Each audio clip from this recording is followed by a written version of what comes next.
Assalamualaikum dear students. Welcome to Electricity and Magnetism course lecture number 24. In this lectures we will have a short discussions on dielectrics. ठीक है, so आइए आज का lecture start करते हैं. So जिस तरह हम डिस्कस कर रहे थे कैपेसिटर के बारे में, कि हमने कहा था कि capacitor basically two conducting plates और उन प्लेट्स के दरमियान क्या होती है, या तो जो मीडियम होता है या एयर होती है या एक इंसुलेटिंग शीट्स हम रखते हैं.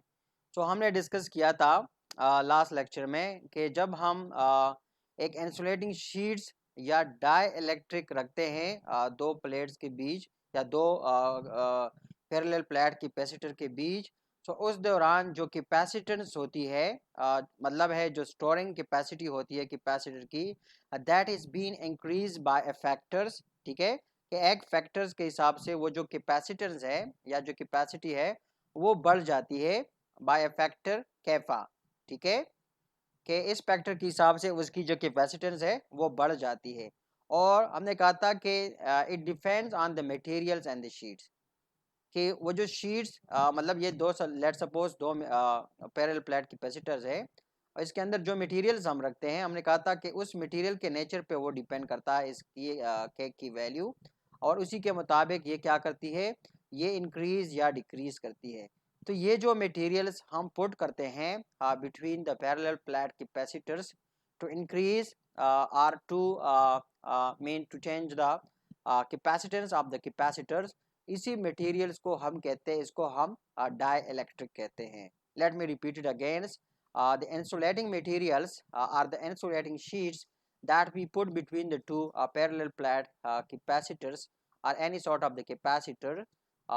ठीक है, तो ऐसी मटेरियल्स को हम कहते हैं डाई इलेक्ट्रिक. ऐसी इंसुलेटिंग मटेरियल्स को हम डाई इलेक्ट्रिक वो कहते हैं. और इसी डाई इलेक्ट्रिक की वजह से हम कहते हैं जो कैपेसिटेंस है that is been increase by factor kappa. ठीक है, जो एक ग्रीक वर्ड है केफा, और इसी हिसाब से जो कैपेसिटेंस की कैपेसिटर्स है वो चेंज हो जाती है.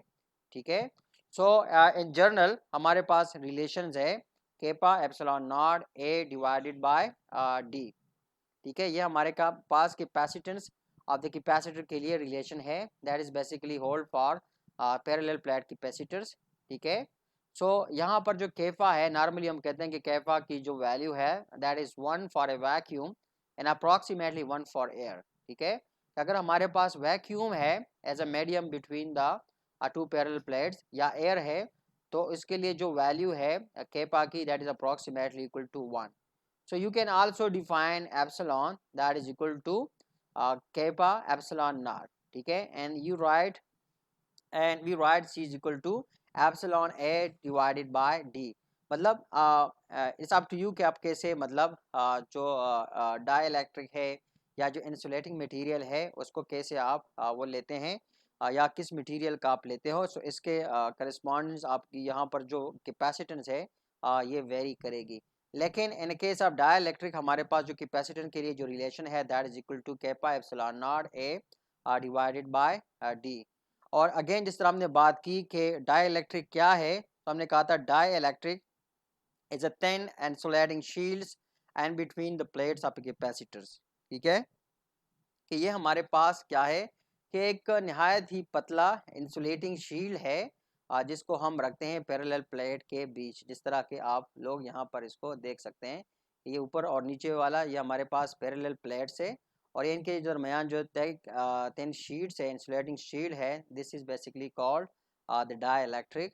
और इस मटेरियल पे मतलब मुख्तलिफ किस्म डाइलेक्ट्रिक के हमारे पास मुख्तलिफ किस्म के मटेरियल है जिनकी वैल्यूज़ मतलब वेरीज करती है. मुख्तलिफ मटेरियल्स हमारे पास जो हम कहते हैं कि हमारे पास वो डाइलेक्ट्रिक प्रॉपर्टीज़ रखते हैं और उनकी जो वैल्यू है केपा वो वेरी करती है. ठीक है, so any reason to use a dielectric यानी कैपेसिटर्स. कैपेसिटर में डाइलेक्ट्रिक हम किसके लिए रखते हैं, इसका मतलब क्या है या मतलब है हम किस वजह से इसको यूज़ करते हैं. So simple answer is that whenever we trying to increase the capacity of the capacitor or the capacitance of the capacitor, so by that we use the dielectric, उसके लिए हम dielectric को use करते हैं. ठीक है, so let's apply higher voltage. मतलब अगर higher voltage हम apply करते हैं, so it's mean that we will have more charge that will be stored on the capacitors and you will have placed the plate. अगर आपके पास plates है and you say that you should decrease the separation between the plates, so what that will result, so it will result in मतलब अगर आप क्या करते हो, let's you place the plate closer together. अगर आपने प्लेट्स को क्लोजर रखना है, मतलब एक दूसरे के साथ ये जो डिस्टेंस है, सेपरेशन है, इसको कम करना है, so for that you have to make the distance smaller. इसको आपने ये जो डिस्टेंस है इसको कम करना है। सो basically what we are interested to increase the value of c, मतलब कैसे हम इंक्रीज करेंगे, by increasing the value of k greater than 1।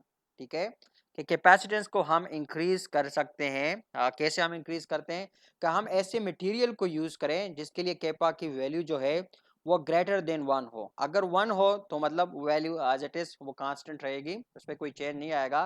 लेकिन अगर कोई ऐसी डाइलेक्ट्रिक यूज करे, कोई ऐसा इंसुलेटिंग मटेरियल यूज करे जिसके लिए केपा की वैल्यू जो है वो 1 से ग्रेटर हो, तो उसमें हम कह सकते हैं कैपेसिटेंस पे वो फर्क पड़ेगा। सो नॉर्मली हमारे पास रिलेशंस है, the charge on the parallel plate capacitor is equal to or the charge on the capacitor is equal to the capacitance time the applied voltage. Here the capacitance in case of dielectric is equal to kappa epsilon naught a divided by d.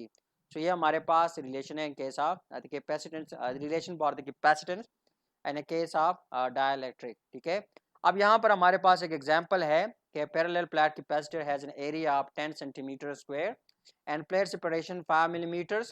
300 volt is applied between its plates.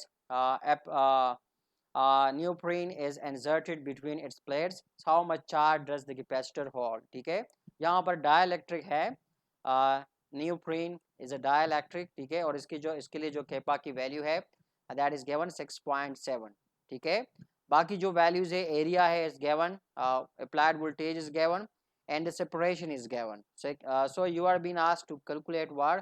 You are being asked to calculate the charge on the capacitors। ठीक है, आपसे कहा गया है कि charge आप calculate करें। So you have the relations for the capacitance. So first of all what actually you need to do, you need to calculate the capacitance। capacitance के लिए वैल्यू given है, आप कैपेसिटेंस की वैल्यू को find out करोगे by putting the values here in these relations। So you will get the value for the C that is equal to 1.19 10 raised to power minus 11 farad। ठीक है, फिर आपके पास relation है Q is equal to CV। ठीक है, C की value आपके पास यहाँ से आ गई है, और V की वैल्यू वो गिवन है, that is the value of V। So यहाँ पर वैल्यू पुट करें and do the calculation with the help of the calculator। So you will get the value for the Q, that is the charge stored on the capacitor। So this will be the amount of charge that will be stored on the capacitor or that will hold on the capacitor। फिर एक another example है हमारे पास कि the dielectric is removed। ठीक है, वही capacitor हमारे पास है, यहाँ पर कैपेसिटर देखें वही है, एरिया 10 सेंटीमीटर स्क्वायर है, वोल्टेज हमने फाइंड आउट करना है, डी की जो सेपरेशन है दैट इज 5 मिलीमीटर। ठीक है, सो यहाँ पर क्वेश्चन जो एग्जांपल इसमें है कि dielectric is remove without changing the plate separations. ठीक है, so what are the capacitance, capacitance को फाइंड आउट करना है, चार्ज को फाइंड आउट करना है, एंड पोटेंशियल डिफरेंस को फाइंड आउट करना है, and at the end the energy store and the capacitors. ये तमाम चीज़ें हमने फाइंड आउट करनी है। So first of all the charge remain unchanged, मतलब अगर कैपेसिटेंस को हम मतलब जो डाइलेक्ट्रिक को हटा दे, सो बी रिमेंबर कि जो चार्ज है that remain unchanged. Why? Because there is nowhere for it to go. ठीक है, क्योंकि सेपरेशन ऑलरेडी मौजूद है, सो चार्ज को मतलब जाने के लिए कोई रास्ता मतलब नहीं है, कोई यहाँ पर कनेक्शन नहीं है कि हम उस पर प्लेट्स को डिस्चार्ज कर सके। सो चार्ज की जो वैल्यू है, जो गिवन वैल्यू है दैट फुल रिमेन्स कांस्टेंट। जो वैल्यू होगी और चार्ज की वही वैल्यू बरकरार रहेगी जिस तरह के प्रीवियस स्लाइड पे हमने कैलकुलेट किया था। So this value it will remain the same, वही वैल्यू रहेगी। ठीक है, वैल्यू रही रहेगी। फिर उससे पोटेंशियल डिफरेंस की वैल्यू हम फाइंड आउट करेंगे। देखो सो पोटेंशियल डिफरेंस की वैल्यू के लिए हमारे पास रिलेशन है delta V is equal to Q divided by C. ठीक है, सो सी की वैल्यू हमारे पास गिवन है आप, और यहाँ पर जो चार्ज की वैल्यू है वो भी गिवन है। सो चार्ज की वैल्यू आप पुट करें और फिर कैपेसिटेंस की वैल्यू को पुट करें, so you will get the value for delta we, that is potential difference की वैल्यू आपके पास निकल आएगी. Then for the energy, you know that the energy is given by half c delta v square. So यहाँ पर again simply what actually you need to do, you just put the values. ठीक है, आप values put करें, so at the end you will get the value for the energy stored in the capacitor, that is equal to 3.63 into 10 raised to power minus 6 joule. ये energy है हमारे पास. So before the energy before is equal to 5.36 10 raised to power minus 7 joule, that is when we have the dielectric. ठीक है, जब dielectric मौजूद था तो उस वक्त जो एनर्जी थी वो हमारे पास ये थी. After we remove the dielectric, ठीक है, so the energy is 3.63 and 10 raised to power minus 6 joule. So after and before के दरमियान अगर आप रेशो निकालें, so that is equal to 6.7. ये हमारे पास दोनों केस में मतलब है रिलेशन है. So the energy store increases by factor of K. ठीक है, सो जो एनर्जी स्टोर है that is been increase by factor of K. ये मतलब है कि in case of the dielectric more energy can be stored in the capacitor. ठीक है, so that's why we're saying that the existence of dielectric is very important, especially if you want to increase the capacity of especially if you want to increase the capacitance of the capacitor. So that's all. अच्छा, यहाँ पर sorry एक और चीज़ आपने याद करनी है या जहन में रखना है, that is it took works to remove the dielectric. ठीक है, कि डाइलेक्ट्रिक को रिमूव करने के लिए वर्क की ज़रूरत होती है. So the store energy increases by amount of the work done. ठीक है, सो जो स्टोर एनर्जी है that is increase by the amount of work done, that is delta U is equal to work equal to the external work. So that's all we have for this lecture. Thanks for watching. See you next lecture very soon. Till then, bye bye.